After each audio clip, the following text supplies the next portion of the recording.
Throughout the course of history, there's been many viciously cruel dictators, but few as deranged as Muammar Gaddafi. This mad dog of the Middle East has a goal of a world revolution. He's a madman. I mean, he's just wacko. Yet for over 40 years, the Libyan ruler terrifies, tortures, and torments the world with one horrific act after another.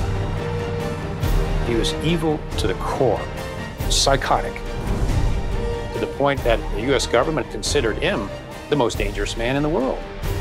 This is the story of the Middle East's longest-serving dictator. From his roots as an idealistic young revolutionary to his insane actions at home and abroad, and how his delusions of grandeur ultimately lead to his downfall.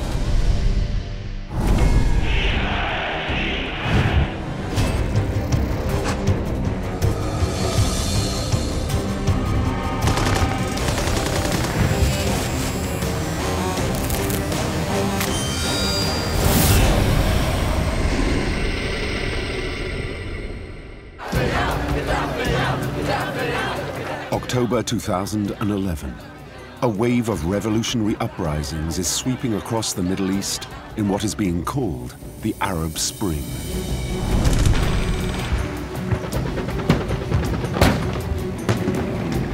In Libya, the 69-year-old dictator, Colonel Muammar Gaddafi, is running for his life. 2 months earlier, NATO-backed rebels forced him to flee his capital city, Tripoli. Gaddafi heads to Sirte because it's where he hails from, and he believes that he can be protected by clan and tribal loyalties. And little by little, these rebels were winning. And they were winning with pickup trucks and handguns. After taking Gaddafi's last stronghold, the rebels are closing in on their main target, the dictator himself. There are French jets flying overhead. It's a very chaotic scene. Suddenly, the colonel's convoy is hit by a NATO airstrike, forcing the once almighty tyrant to take refuge in a sewage pipe. But how has it come to this?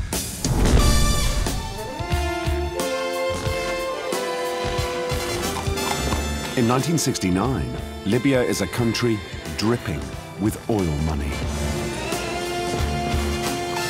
Over the past 10 years, it's gone from one of the world's poorest nations to one of the richest. But not everyone is enjoying the good times. Most Libyans lived in the country in very impoverished conditions, basically hand-to-mouth. Their ruler, pro-Western King Idris I, is deeply corrupt. King Idris spent a lot of the oil revenue on him and his associates and his family, and not much on the Libyan people. Struggling at the very bottom of Libyan society are the Bedouins. Bedouins are illiterate nomadic tribes that move around just trying to survive. One Bedouin, an army officer, is determined to end the misery of his fellow countrymen by freeing them from Western imperialist influences. Gaddafi in 1969 was an officer at just 27 years old. He was a young, idealistic man who wanted to change Libya. As early as high school, he is recruiting friends that he wants to bring into a revolutionary government sometime down the road. So he planned from way back then, both he and his associates, to infiltrate the army and then use that as the venue to stage the coup. After more than 10 years of planning, Gaddafi is ready to make his move.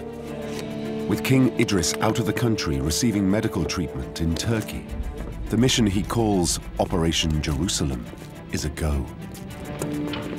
He makes his way to the Burqa barracks in Benghazi, Libya's second city. In terms of coups, you'd have to give it an A. He moved in seamlessly. The generals and the officers just gave up and let him do it. Not a drop of blood was shed. No shot was fired. Probably one of the most peaceful coups that has ever happened in history. Victorious, at 6 a.m., Muammar Gaddafi arrives at Benghazi radio.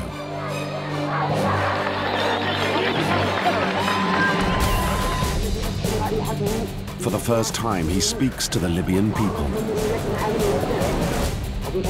As of now, Libya shall be free under the name of the Libyan Arab Republic.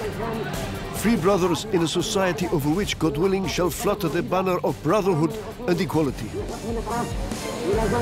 They broke out in the streets and were elated, celebrating that they had this new government, a man of the people. There was this elation that ran through Libya. With his fellow accomplices, he proclaims a new revolutionary command council. Gaddafi is its chairman, making the 27-year-old the most powerful man in Libya. To the Libyan people, their new leader appears to be a force for good. He's progressive. He claims to want to modernize the nation through his socialist Al-Fatah revolution. Radical new policies call for the country's oil wealth to be used to help the poor. He built roads, he built schools, he increased literacy, increased the lifespan of people. Gaddafi built housing complexes, apartment complexes. He made a big deal of telling people, these are your homes, this is your property. The quality of life in Libya for a time was actually higher than that of states like Brazil and Soviet Russia. It's all part of young Colonel Gaddafi's plan to be a great Arab leader. Just like his boyhood hero, the charismatic Egyptian president, Gamal Abdel Nasser. Gaddafi views Nasser as an ideological father figure. Abdel Nasser to Gaddafi was his ultimate hero. Abdel Nasser was the first pan-Arabian revolutionary. And Gaddafi started listening to him on the radio when he was in secondary school.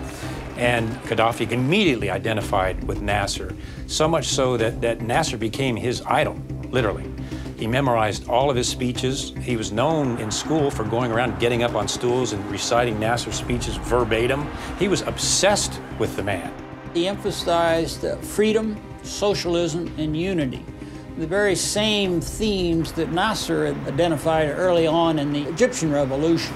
And by freedom, he meant independence within Libya from foreign powers and foreign domination, as exemplified particularly by the base agreements with Great Britain and the United States. Outside of Libya, he meant freedom to associate with the Arab world in an Arab nationalist kind of way. Unity was also a dominant theme, and unity was in the sense of forming not just vocal or verbal agreements with Arab nations, but practical Arab unity, as Nasser had been proclaiming. The third theme that he developed was socialism. And by socialism, he meant taking the wealth of Libya and distributing it more equally amongst the people of Libya. And you can distinguish that from communism, which he did not support because he saw it as a godless system. And he was very much a Muslim, a very strong Muslim, and very much made Islam a part of his total revolution. With his success in driving out Western influence in Egypt, far-reaching reforms, and modernization policies, Nasser is widely considered the leader of the Arab world.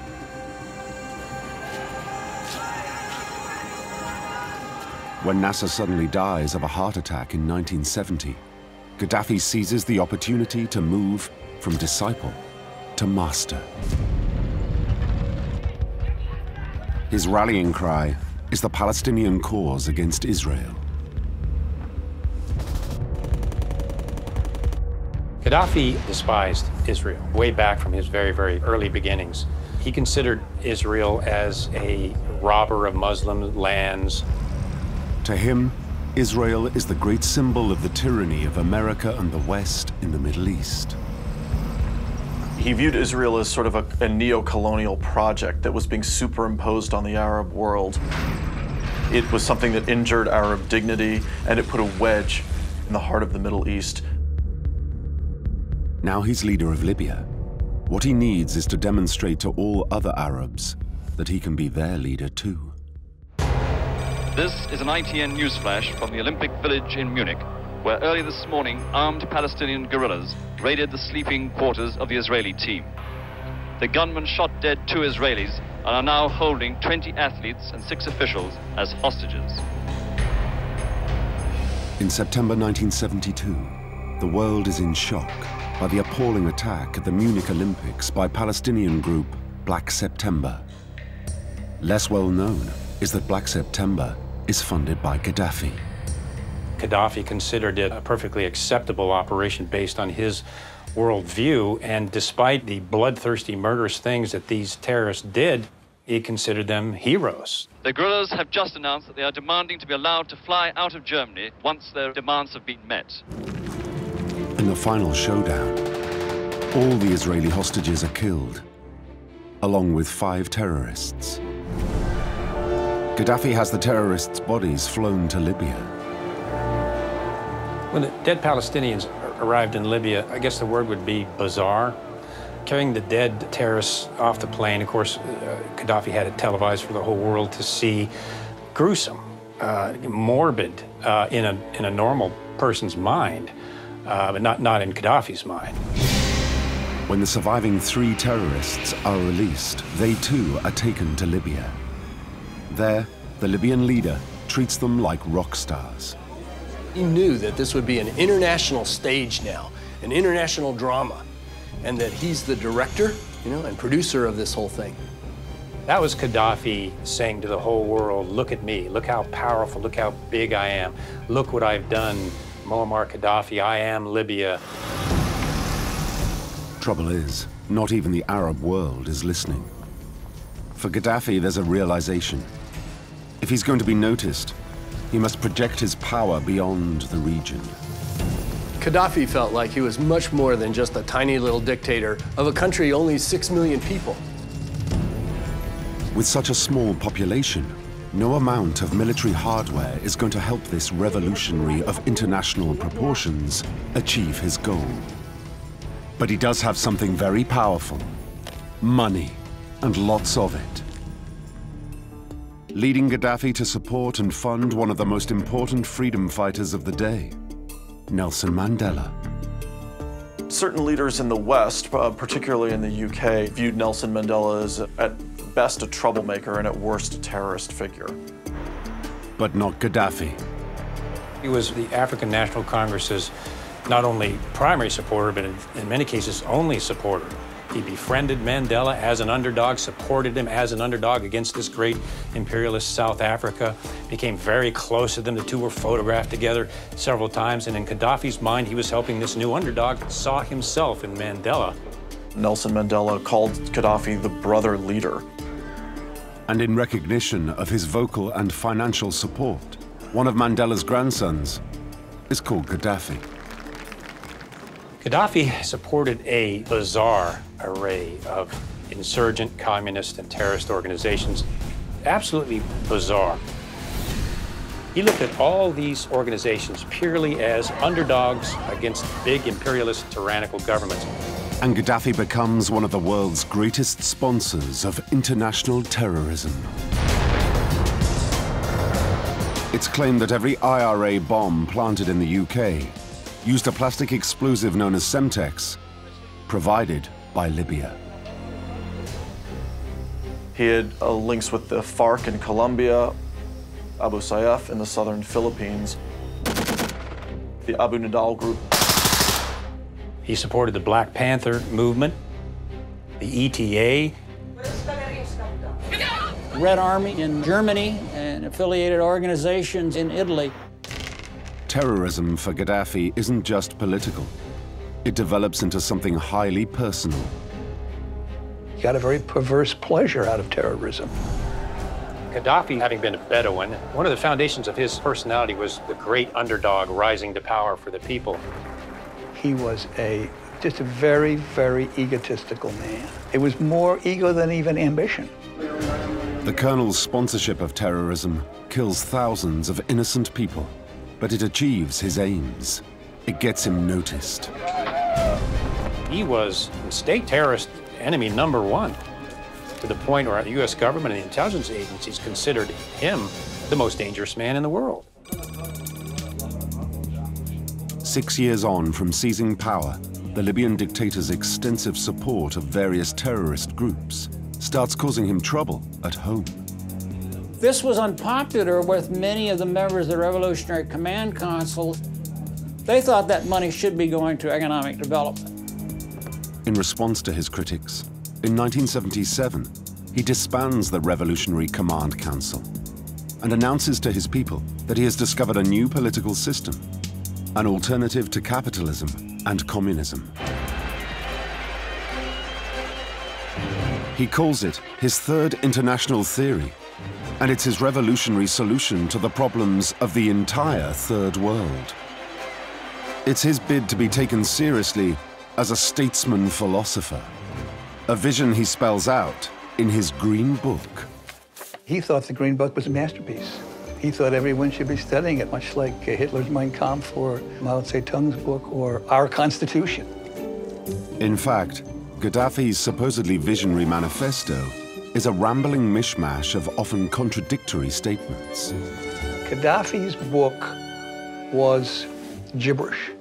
One of the ideas was he wanted everyone to have chickens. And he made everybody in the country have chickens. And he gave them chickens and he gave them cages to put the chickens in, including people who lived in apartment houses. People ate the chickens and they used the cages to hold newspapers. And it was crazy.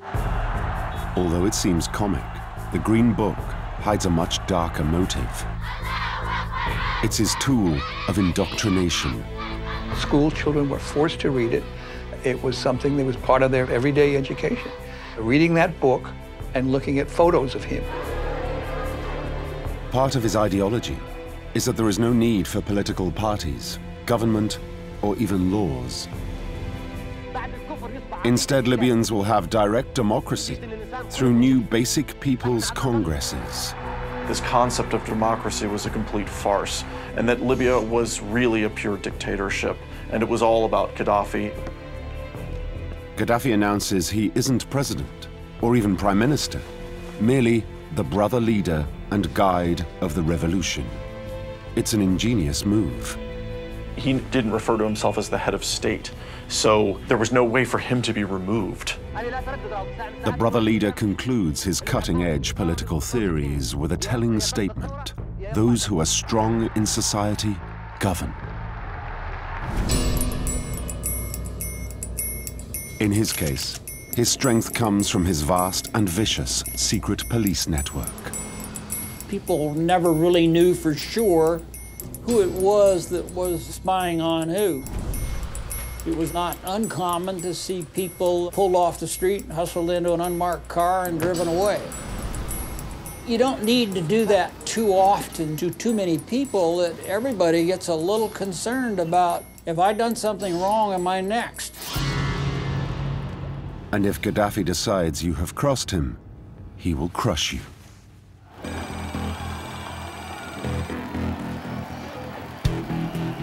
This is actual footage broadcast on Libyan state television in 1984. Hundreds of school children, some as young as 6 years old, are assembled at Benghazi basketball stadium. Judges appear and announce they are putting 30-year-old Sadek Shwedi on trial.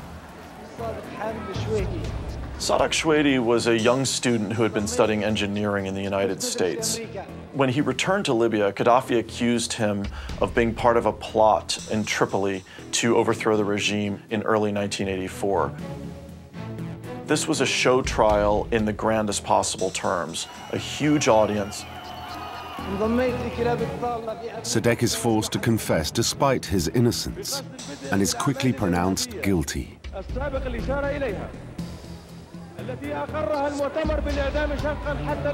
It's absolutely twisted how this takes place in front of a lot of school children. But there's an unexpected turn in this harrowing event. Siddique's neck doesn't immediately snap in the gallows. A young woman in the crowd sees an opportunity. She then comes and pulls Shwaidi's legs down in a very brutal fashion. Millions watch as she kills Siddique and becomes known throughout Libya as Huda the Executioner.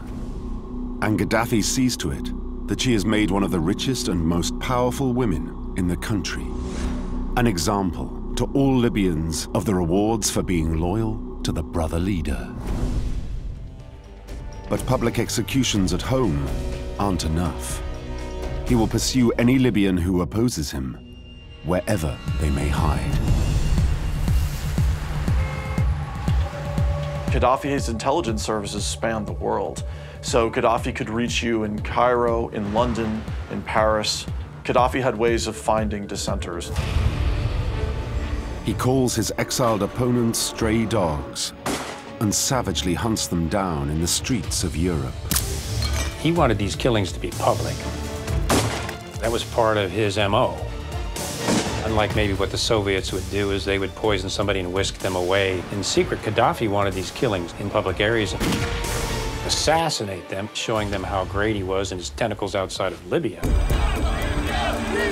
Most notoriously in April 1984, when a group of dissidents peacefully protest outside the Libyan embassy in London, his agents open fire indiscriminately. A policewoman in front of the demonstrators was hit in the stomach. 25-year-old police constable Yvonne Fletcher is fatally shot, murdered in broad daylight. As a way of making the world take notice of him, it succeeds. The UK severs diplomatic relations with Libya. Gaddafi doesn't care. He's already found an even bigger stage to play on. Of all the modern dictators, Gaddafi needed attention the most. He phases from periods of lucidity into complete instability. At this point, he's getting out of control. In early 1986, the US Navy is on maneuvers in the Mediterranean Sea off the northern coast of Libya. They are heading straight towards an area of water known as the Gulf of Sidra. The U.S. was doing typical naval training operations in the Gulf as they had before, and they got a threat from Gaddafi himself. You will not conduct operations in my Gulf. Of course, the United States was, wait a minute, that's not your Gulf. Those are international waters. And Gaddafi said, no, no, the Gulf is mine. You cross the line of death, and you'll pay the price. Libya fires 6 missiles at US planes. America retaliates by sinking 3 Libyan patrol boats and destroying a missile installation.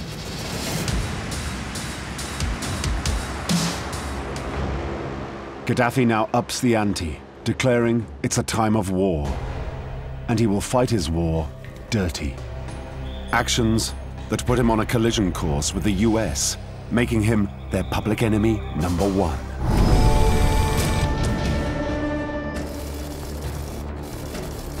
US intelligence agents in West Berlin intercept a strange telex from the Libyan East German embassy.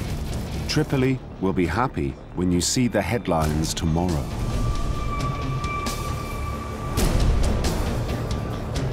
Just hours later, a woman walks into a West Berlin nightclub. The LaBelle nightclub was known as the American place. It's where the soldiers used to hang out and their families. And if you wanted to hurt Americans in Germany, that was the place to do it. And tonight is no different, with the dance floor packed with American soldiers.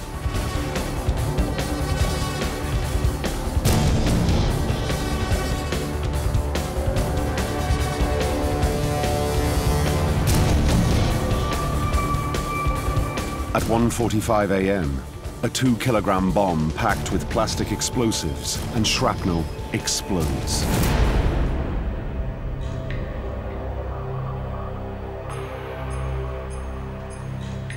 3 people, including 2 American servicemen, are killed. Another 229 are wounded, many suffering life-changing injuries. It was a horrific scene, and it shocked the United States, of course. It was one of the first direct attacks where U.S. servicemen had been killed in an explosion like that. So it created not just shock, but outrage. Later, in Berlin, U.S. intelligence intercepts another message destined for Libya. At 1:30 this morning, a successful operation was carried out without leaving any trace of our identity. And it was already pretty clear who had done it, and then intercepts after that pretty much confirmed, as the agents were bragging back and forth, that indeed it was Libya. Washington is in no doubt. Gaddafi is U.S. public enemy #1. This mad dog of the Middle East has a goal of a world revolution. 10 days later, President Reagan orders Operation El Dorado Canyon.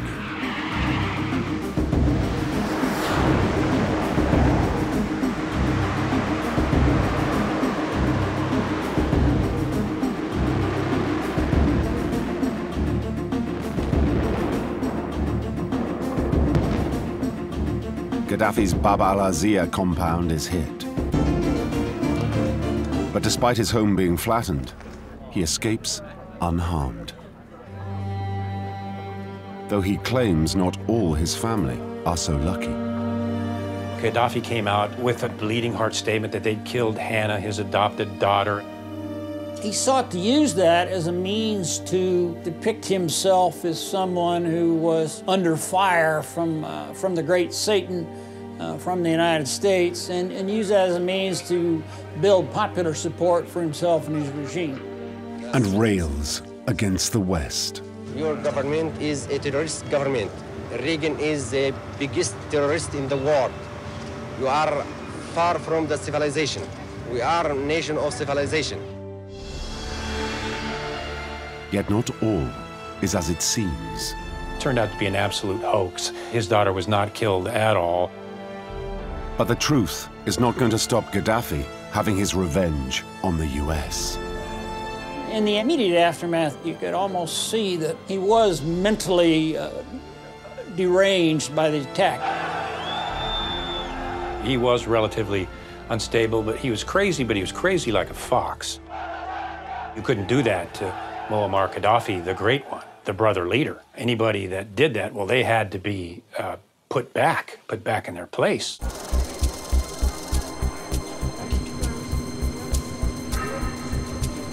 Among the 259 passengers and crew boarding Pan Am Flight 103 at London's Heathrow Airport is 36-year-old Michael Bernstein. We were college sweethearts. We were very, very happy. He had a wonderful sense of humor, and he was a terrific father, loved his children very much.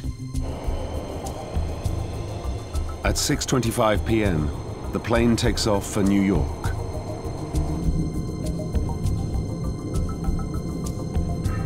By 7:03 p.m., Pan Am Flight 103 is 31,000 feet over Lockerbie, Scotland.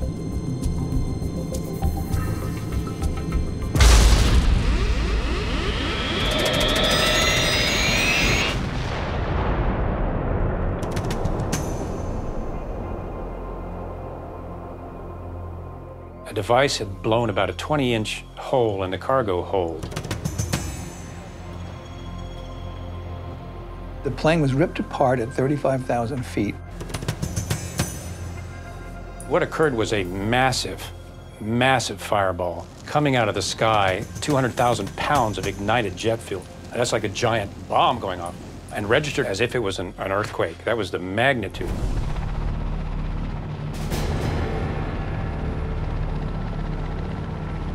It wiped out a dozen or more homes.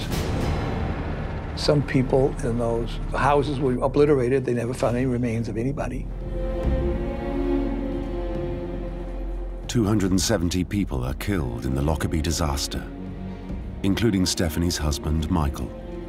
It wasn't until I was in the basement on the exercise bike watching the news that I saw a news story about this plane that had gone down in Scotland. But I had the proverbial sick feeling in the pit of my stomach knowing that it could have been his plane.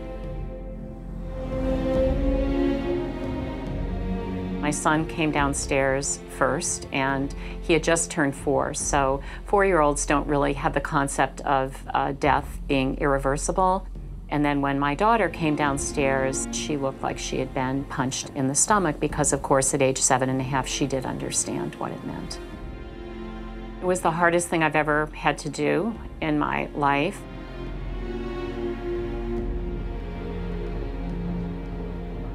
At the time, the Lockerbie bombing is the worst act of terror ever committed against Americans.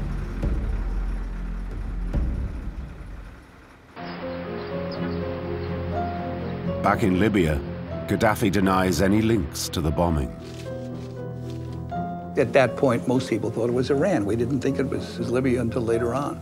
The fear was that they would never know who did it.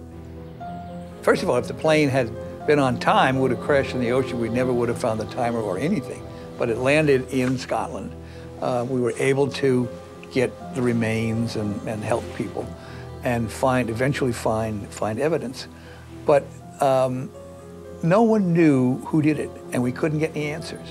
We couldn't get any answers because there weren't any answers. I mean, no one knew. There were 19 separate countries who were involved in this investigation because there were 19 separate nationalities on the plane. At that time, it was the largest investigation in the history of our FBI.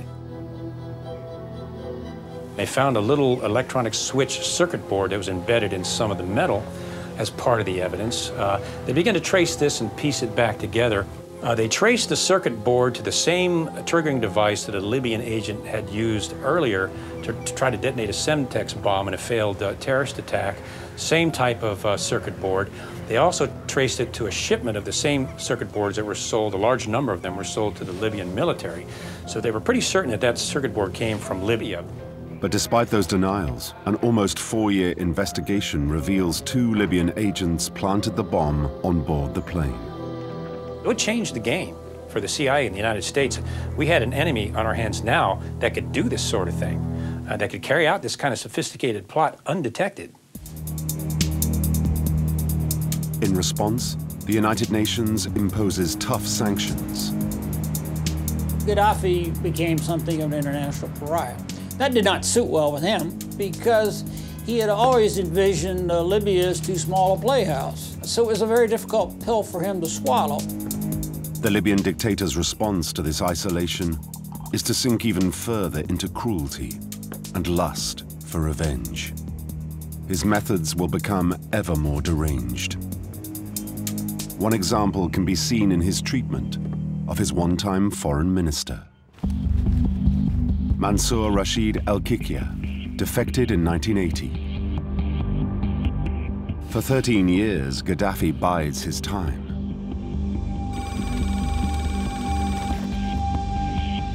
In December 1993, AlKiya arrives in Cairo, Egypt, for a meeting of the Arab Human Rights Organization he helped establish.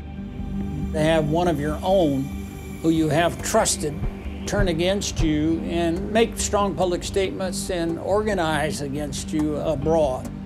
That was beyond the pale in Gaddafi's mind, and he felt he had to deal with AlKiya. Gaddafi's agents are waiting for him.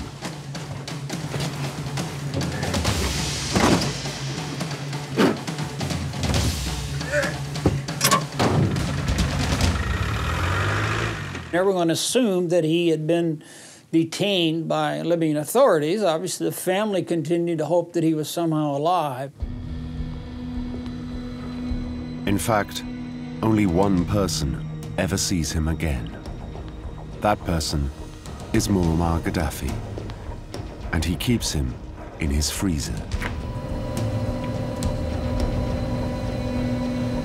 An evil, evil man. The fact that you could enjoy personally killing people, having their heads frozen in refrigerators so you come look at them all the time, There's just an evil there that is hard to contemplate. Isolated and marginalized from world affairs, the man who wants the entire planet to know his name and fear him sinks deeper into madness, making himself feel better by inventing ever more ludicrous titles.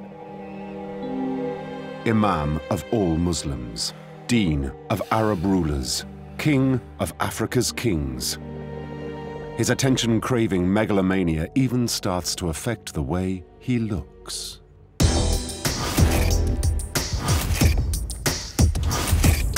Gaddafi's outfits became more lavish and more flamboyant, to where he sort of became the Liberace of the Arab world. His look became more absurd. He looked like one of those characters in the Gilbert and Sullivan musical, one of those crazy admirals, full of gold, brocade, and medals and whatnot. He went from the fancy admiral's clothes to Bedouin stuff. A couple of times he wore something that looked like a brown garbage bag. He changed his wardrobe several times a day. When asked about it, he would respond, well, I set the fashion trends for my country. What I wear becomes a fad amongst the people. And he deluded himself into thinking that his garish, flamboyant dress was what the people wanted. The Arabs were starting to get a little bit embarrassed about it. They got tired of him, and he decided, okay, well, I'm not an Arab anyway, I'm an African. One of the unique features of Gaddafi was he had histrionic tendencies. This is called a histrionic personality disorder. These people love drama. It's how pretty they look and how much attention they can gather. And that was him to an extreme. Gaddafi kind of arranged so that he was always playing a role, that people were always talking about him. His extreme makeover isn't just confined to his wardrobe. Gaddafi wanted plastic surgery because he was a very vain man. His image was the image of Libya. Billboards of him were all over the country, all over Libyan cities. Gaddafi wanted to remain youthful, and he wanted to maintain his looks. Over the years, the Libyan dictator reportedly went under the knife several times. In his view, he was a good-looking guy. For this superpower wannabe, grandiose titles and fresh-faced beauty isn't enough. Nero had his Praetorian Guard. Hitler had the SS. Gaddafi will trump them all. He will be the first in history to have a guard made up entirely of women. In classic Gaddafi style, he establishes some bizarre entry requirements for his Amazonian bodyguards. To be an Amazonian bodyguard, you have to be tall, you have to have long hair, you have to be beautiful, and you have to be the girl you would notice immediately. He would notice immediately. That's very important. Soon he travels everywhere with his phalanx of Amazonian guards, to the international media's delight. He knew absolutely, perfectly that that would attract the attention. Publicly, Gaddafi is a big defender of women. He's a guy who really fights for their freedom. He wants to liberate the Arabic woman. But the private reality couldn't be further from the truth.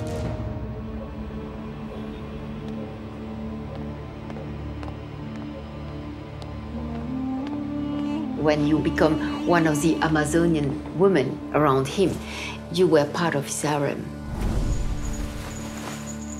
They are kept just like in prison, and he was calling the girls night and day, beating them, obliging them to have sex with 1, 2, 3, 4 people, and obliging them to smoke, to drink, to dance, to take cocaine. It was just like a beast, like an animal. And it isn't just the Amazonians who are Gaddafi's prey. He was obsessed by sex. very often have been said that he needed to have 4 different girls per day. Gaddafi uses his position as the brotherly leader to seek out more and more victims, including his official visits to schools. Schools, of course, was a wonderful reservoir for him. He put his hand on her head. That was a signal for his bodyguard to say, this one, I want her. And she could say bye-bye to her childhood. He would go to weddings and pick out girls that he wanted to have kidnapped and raped. In some cases, they'd be killed and then never found again.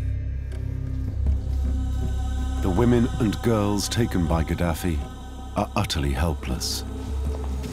Sex and rape are totally taboo. You can't talk about that in Libya. It's a very, very conservative society.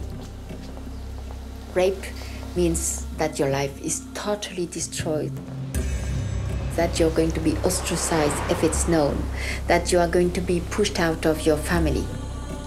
It's a perfect crime. The criminal and Gaddafi himself could do anything he wanted because he knew that nobody would talk. Rape isn't just Gaddafi satisfying his own base desires. He uses it to terrorize his opponents. He used sex to dominate people, to humiliate people. It was a tool for him to govern. And when he wanted to humiliate someone, mostly rich and powerful people in his country, he used to rape the daughters of their wives. It's impossible to know how many women and girls Gaddafi raped. I think it's possible to say that Gaddafi is the most prolific rapist in history. Absurd-looking, sex-crazed, a rapist, Gaddafi's reign of madness continues to inflict endless misery on his people, made worse by crippling international sanctions. Then an event comes along that gives him a chance to relaunch himself. To most people, 9/11 is a monstrosity. To Gaddafi, it's an opportunity. It was really a surprise. Gaddafi came out and condemned 9/11, publicly gave his support and sympathy for the victims of 9/11, condemned Osama bin Laden, actually put a warrant out for Osama bin Laden's arrest. In a publicity stunt, Gaddafi offers to donate blood to the victims of 9/11. The brother leader has no great love for Islamic fundamentalism, seeing it as a possible threat to himself. It makes it easy for the man who was once the world's greatest terrorist to join the war on terror. He began providing legitimate intelligence to the CIA and to Washington on movements of AlKiya and other terrorist groups, and legitimate intelligence became essentially an intelligence partner to the United States against AlKiya. He even complies with Western demands. He saw what happened to Saddam Hussein. He obviously took that to the bank and said, I don't want this to happen. Today in Tripoli, the leader of Libya, Colonel Muammar Gaddafi, publicly confirmed his commitment to disclose and dismantle all weapons of mass destruction programs in his country. Muammar Gaddafi, the man who had set out to lead the world against the West, does a complete 180 to save his own skin. And it seems to work. On March the 24th, 2004, despite the murder of Yvonne Fletcher, sponsoring the IRA, and the Lockerbie bombing, the former mad dog of the Middle East is welcomed back from the cold by British Prime Minister Tony Blair. With his newfound friends in the West, Gaddafi is sure his reign will never end. A mistake that ultimately proves fatal.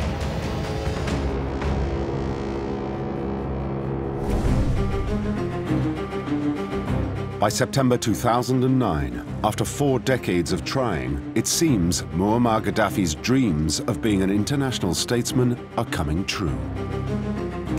Despite the years of systematic murder, torture, and rape, to maintain his tyrannical regime, the Libyan dictator is feted by world leaders.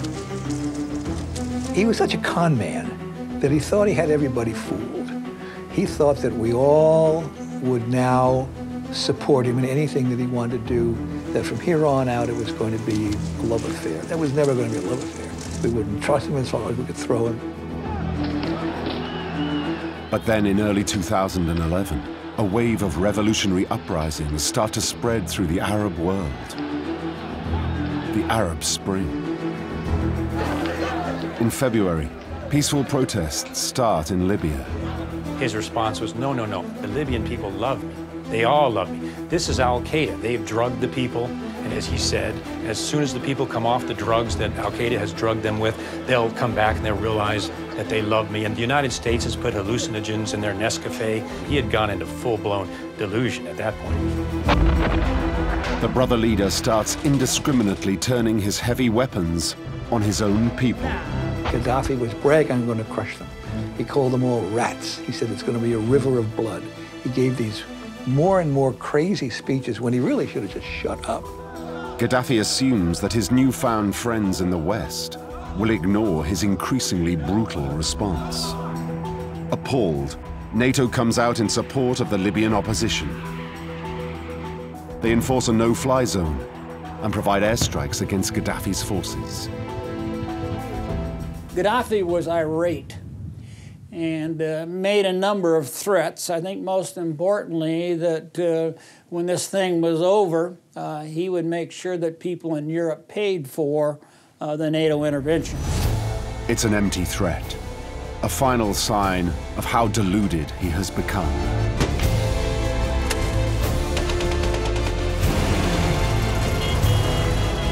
By October 2011, the 69-year-old Libyan dictator is desperately fleeing from city to city as the Western-backed rebels take over. Gaddafi was going down with the ship. He had no intention of abandoning Libya. He had no intention of relinquishing power. When the rebels take Tripoli, Gaddafi goes on the run, and he eventually finds himself in Sirte, which is his hometown. Within weeks, Gaddafi is forced to flee even there.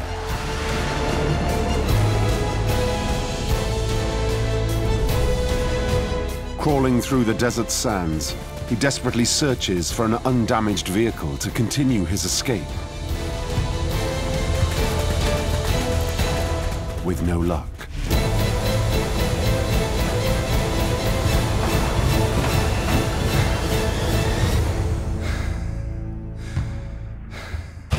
A few minutes later, reality finally catches up with him.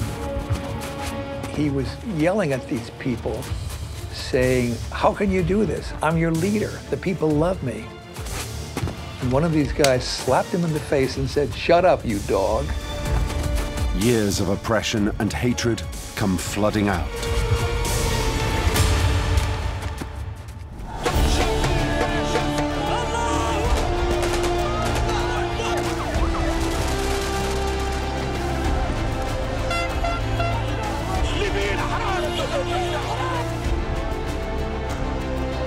After 42 years, Gaddafi's reign of terror is over.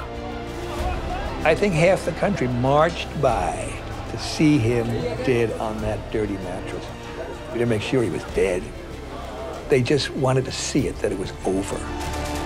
At last, Libya is free. A moment one of his victims, Stephanie Bernstein, remembers well. I remember very clearly the day that Gaddafi was killed, and I was on the phone with my daughter. And I said, and we began to cry, he can't hurt anybody anymore.